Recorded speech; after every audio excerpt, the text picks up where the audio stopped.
দেখো বন্ধুরা, শীতের আমেজে দেখো আজকে বানাবো শীষ পালং দিয়ে একটা সুন্দর রেসিপি। তোমরা সব দেখতে থাকো। দেখো বন্ধুরা, আজকে বানাবো শীষ পালং। দেখো এখানে শীষ পালং নিয়েছি, কেটে নিয়েছি। আর এখানে নিয়েছি দেখো বেগুন কেটে নিয়েছি। এখানে আলু নিয়েছি। এখানে বিট নিয়েছি আর ওলকপি নিয়েছি। আর এখানে সিম নিয়েছি। এখানে নিয়েছি মটরশুঁটি। আজকে বানাবো এটা মাছের এই মাথা দিয়ে পালং শীষ। তোমরা দেখতে থাকো শেষ পর্যন্ত বন্ধুরা। দেখো আমি মাছের মাথাটাকে আগে প্রথমে ভেজে নিচ্ছি।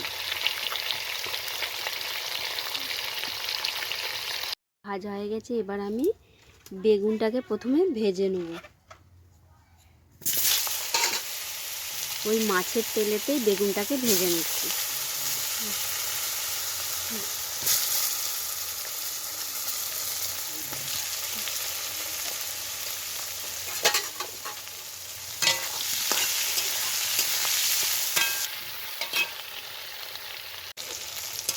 দেখো বেগুনটা আমার ভাজা হয়ে এসেছে, এটা তুলে নেব। নিয়ে তারপর অন্য সবজিগুলো ভেজে নেব। দেখো এবার আমি সিমটাকে ভালো করে তেলের মধ্যে ভেজে নেব। দেখো সিমটা আমার ভাজা হয়ে গেছে, এবার আমি এই সবজিগুলো সব ভেজে নেব।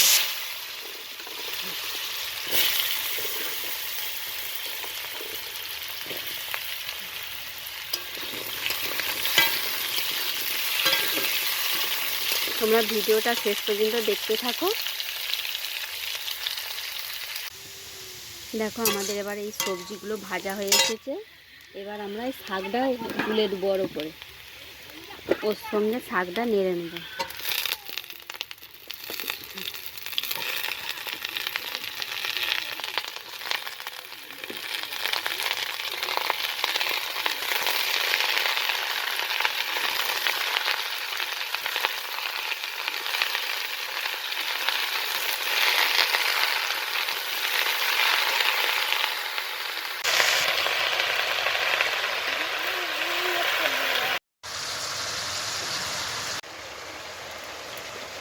দেখো এবার আমি একটু দিয়ে দিচ্ছি হলুদ গুঁড়ো।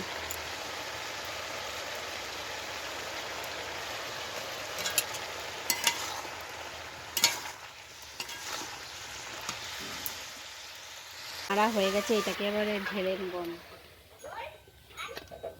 দিয়ে 5 ফোড়ন দিয়ে ভালো করে এটাকে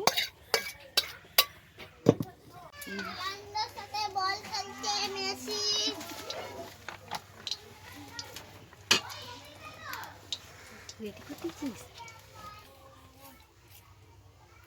দেখো আমার 5 ফোড়ন দিয়ে দিয়েছি, তারপরে কাঁচা লঙ্কা দিয়ে ফোড়ন দিয়ে দেবো।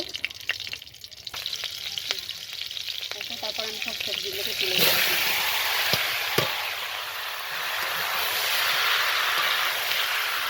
তো এরপরে আমি এর মধ্যে দিয়ে দিচ্ছি মটরশুঁটি। তারপরে আমি দেবো মাছের মাথাগুলোকে ভালো করে ভেঙে নিয়েছি, দিয়ে এর মধ্যে দিয়ে দিচ্ছি।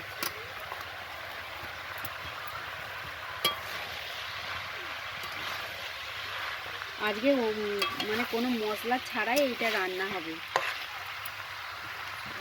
ভালো করে আমি তারপর এটাকে নাড়াচাড়া করে নিচ্ছি। হালকা মশলা দিয়ে এটা রান্না করেছি। দেখো তরকারিটা আমাদের হয়ে এসেছে।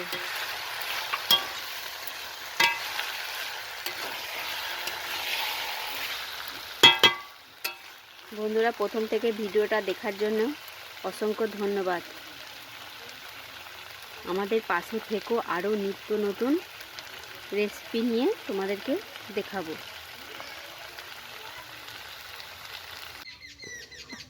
দেখো আমাদের পালং শীষের রেসিপিটি কমপ্লিট হয়ে গেছে। এত সুন্দর একটা গন্ধ বেরোচ্ছে না, মনে হচ্ছে কখন একবার খাই।